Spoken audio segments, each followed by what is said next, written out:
BBOR, Black Box Online Radio, coming to you from West Virginia. Black Box Ned 88 on Instagram for the bonus podcast. And just one quick announcement to start off.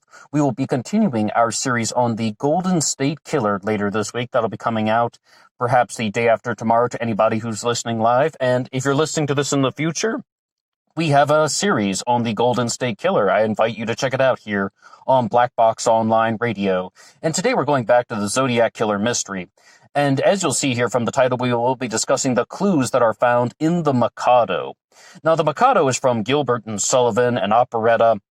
And while I've talked about how there is an influence on the Zodiac Killer from the Mikado many times, I confess to you, I had not sat down and just watched the whole thing in its entirety up until recently. There are numerous broadcasts of the Mikado that are put out on YouTube. There's even one that's done in a cinematic way, shot like a movie from 1939 that is available here on YouTube that you can see for free.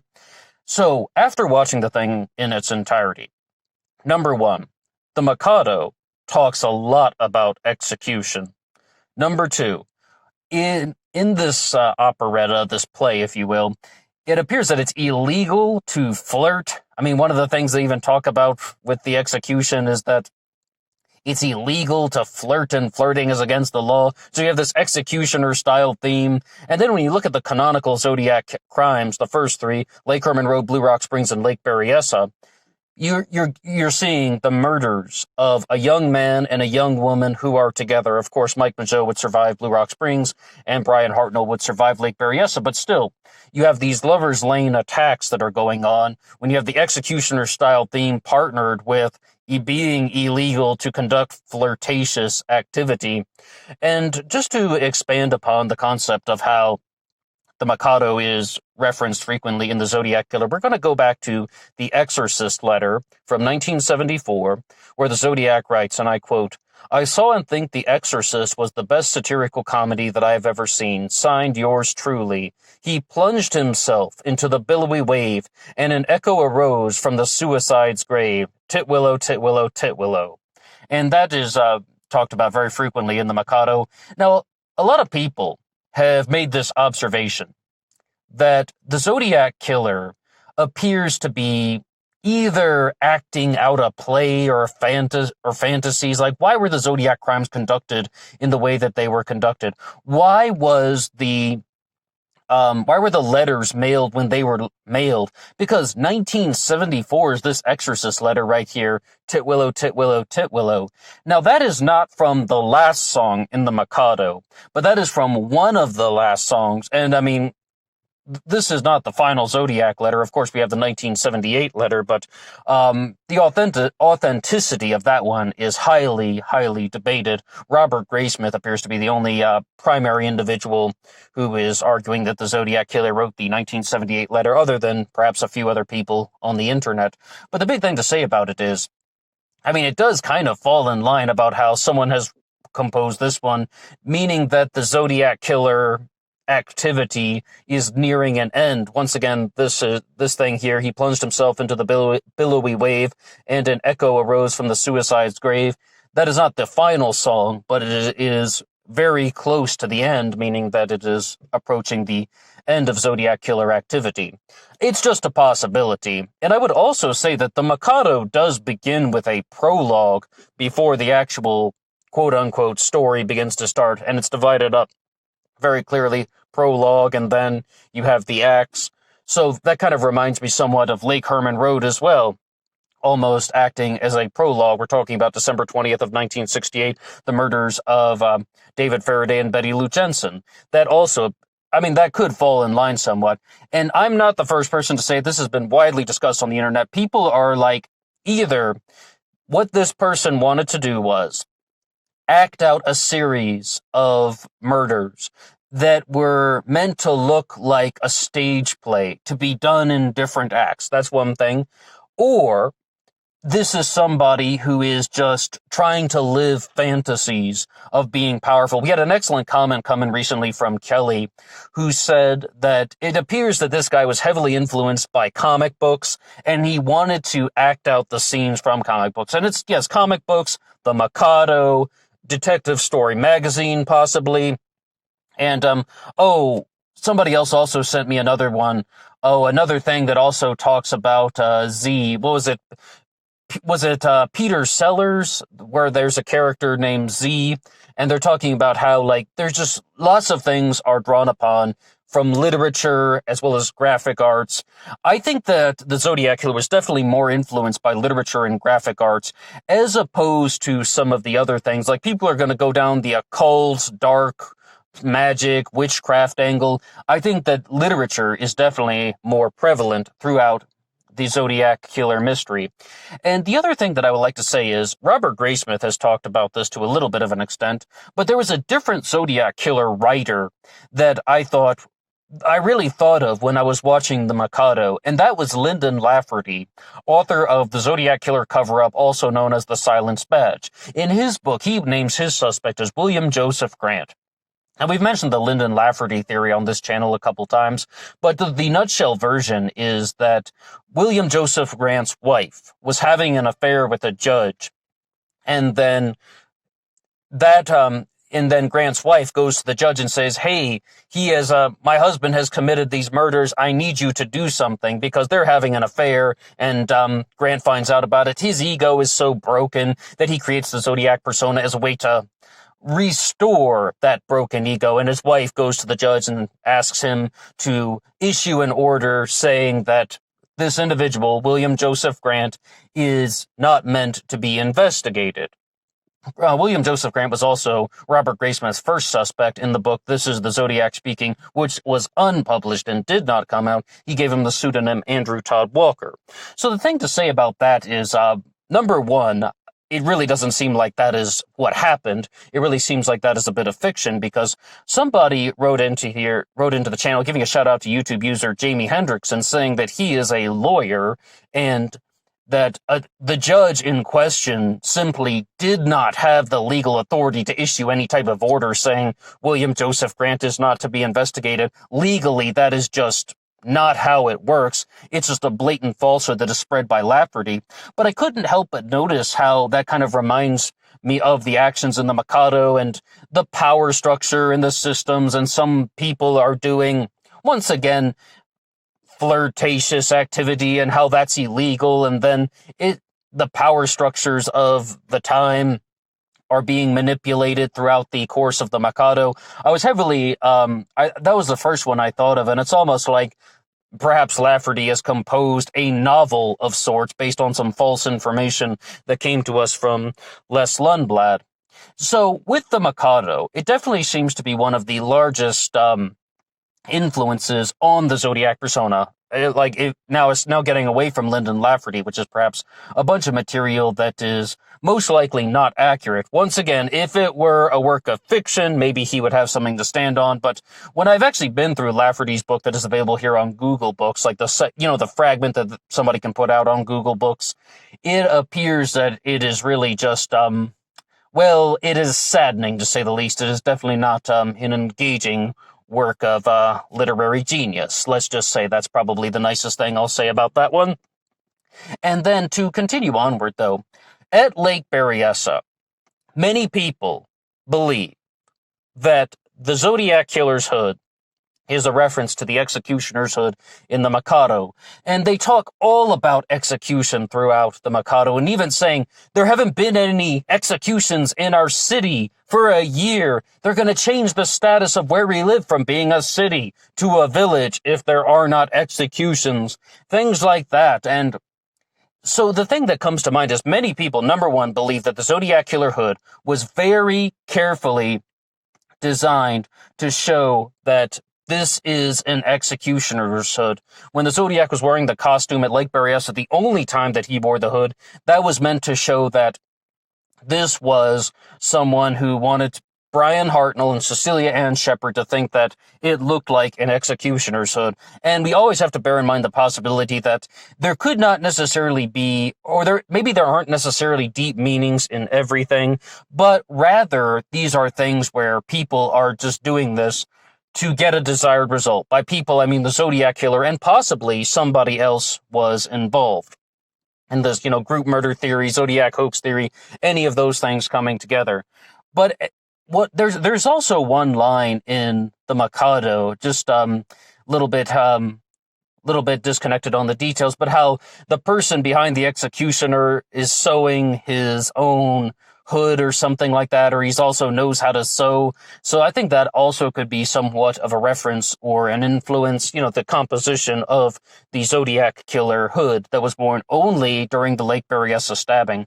I'm not going to lie to you. I talked about this a lot in 2019, but I was like, doesn't it seem strange that the Zodiac killer only wore the hood one time at Lake Berryessa and only stabbed the victims one time at Lake Berryessa? It is very bizarre. Lake Herman Road, Blue Rock Springs, and Presidio Heights, the Zodiac murdered the victims using handguns. We're almost certain. There has been some debate about the Lake Herman Road shooting, saying that the .22 caliber bullets could have come from a rifle, but overwhelmingly people believe that it was done with a handgun. Well, what does that mean? I would say that I was genuinely shocked when I first read that stuff, and I was like, what? This guy had the hood, the Zodiac costume that we see in the illustration and the stories of Brian Hartnell, but he didn't wear it every single time? Doesn't that seem weird? Doesn't that seem bizarre? And it could, number one, be a possible case of someone who just wants to show criminal versatility, to show that they're trying to commit crimes in a different way each time, to be somewhat confusing so no one will ever figure out the mystery. Or it could be the Zodiac hoax theory provides explanations about why each canonical crime is different. Or it could be that someone was trying to act out different scenes of a play. It's almost like they're trying to blend fantasy in reality, because that is a very common characteristic of serial killers. They want to blend fantasy with reality. They want to interlace them and intertwine them. Why? Because in fantasy, there are no consequences. The consequences do not necessarily exist in your imagination because it's not 100% real. And if someone cannot differentiate between fantasy and reality, I was listening to this on this one YouTube channel. The person just said, that is the foundation of danger. That's the foundation of dangerous behavior, because for that same reason, in fantasy, there are not consequences. But acting out scenes from a play or scenes from comic books, the Zodiac was trying to turn himself into somewhat of a caricature, a persona of darkness and evil and destruction, and spreading fear throughout the Bay Area at the time, 1968 and 1969, but especially 1969, because we don't really have the letters that are coming in until 1969, and then they go all the way up, as we said, till 1978, perhaps even beyond. As far as the 1978 letter goes, I was reading it again today, and we might do an upload just on that one in the future, just talking about everything associated with that. But I would say that with the 1978 letter, I really do not believe that it is the same handwriting. Someone asked me the question once, wasn't the 1978 letter proven to be a forgery? And I have to say, in the Zodiac Killer mystery, it appears that very little has been proven in any direction. And what we're going to do right now is we are going to pull up the 1978 letter here, and we are just going to have a look at this one. And this one says, no, sorry, this one is different. We are going to, that was the one that possibly came out just. Dear editor, this is the Zodiac speaking. I am back with you. Tell Herb Kane I am here. I have always been here. That city pig Toski is good, but I am smarter. Smarter is spelled B-U Smarter, BU is crossed out. And better, he will get tired and then leave me alone. I am waiting for a good movie about me. Who will play me? I am now in control of all things. Yours truly. Zodiac symbol, guess, SFPD 0. What I can say is the handwriting definitely appears to be quite different here, and Dave Toski was even accused of falsifying a letter for trying to increase his own popularity or his own benefit. But the thing to say is just that we do not necessarily know the motivations for all the reasons why the letters were sent in the way that they were. Were all of them authentic? Number one, it definitely appears that there were multiple letter writers.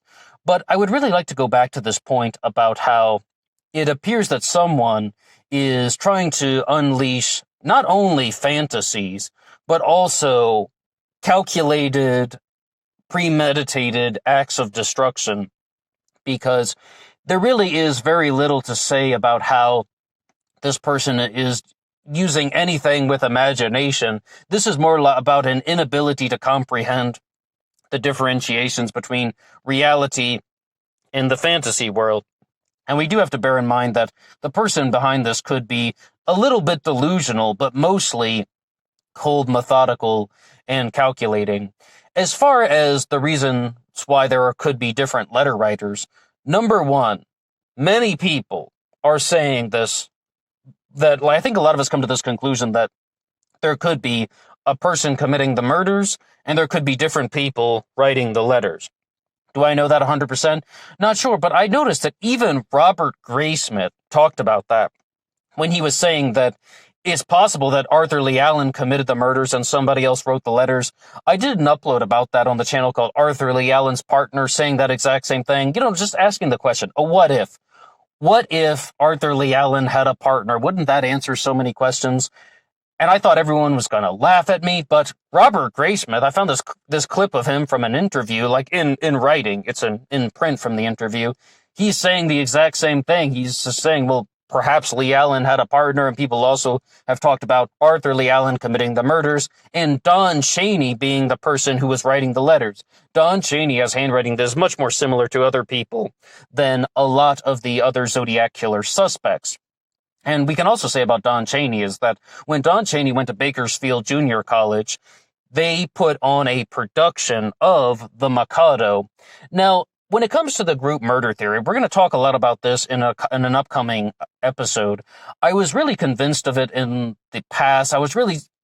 For me, it was just an explanation about why are there all of these differences? Why were two teenagers shot at Lake Herman Road in December of 68, and then there's this huge gap until the summer of 1969, and then Darlene Ferrin and Mike Mageau are shot at Blue Rock Springs, and then the Zodiac Killer all of a sudden decides to wear a hood and stab the victims during the daytime. Lake Berryessa is also the only time that the Zodiac Killer operated during the daylight hours. All of the other crimes, including the murder of Paul Stein and Presidio Heights, were committed at night.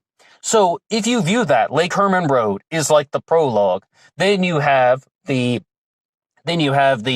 actions coming to the surface once again during the summer of 1969, such as in Act 1, and then the next act is at Lake Berryessa, where the killer is trying to reach the climax of the story, and the zenith of the story even, and then the Paul Stein murder of Presidio Heights is almost where the Zodiac Killer just walks away into the night, never to be seen again. It's like the conclusion of a 4-act play, and then the final letters are just the aftermath, or the epilogue, or the signature, or the, what's that other word that comes after the epilogue, or the ending notes, the credits, so to speak.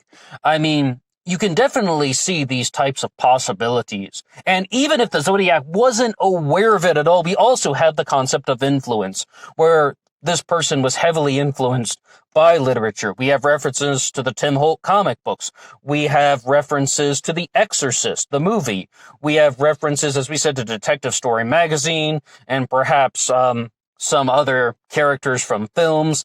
The Zodiac Killer was heavily connected to art and literature, as I said, much more so than the occult angle, although I cannot prove that for 100% that there was no occult reference to any of this. And even one of the possibilities is that the Zodiac symbol was chosen because it looks rather similar to a cross that was used by Aleister Crowley. So there always is that possibility. But in all seriousness, I really think that the Zodiac watch was the inspiration for the name Zodiac. It was just a matter of time before that one was chosen.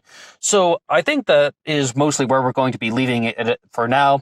It definitely seems like the Zodiac had some connections to theater. That's one big thing. And it also appears that the Mikado perhaps could have been one of the reasons why the Zodiac chose to target lovers' lanes. As we said, flirtation is illegal, punishable by execution. And then it could be like this. The thought process is to arrange these canonical crimes in somewhat of the tradition of a multi-act stage play. I would love to hear your responses to any of this stuff here. If you want to challenge me on something, then challenge me on something. Please drop something in the comments section below. I would love to hear from you. If you like this upload, you can hit the like button. And I will see you guys on Instagram for the bonus podcast. Until next time.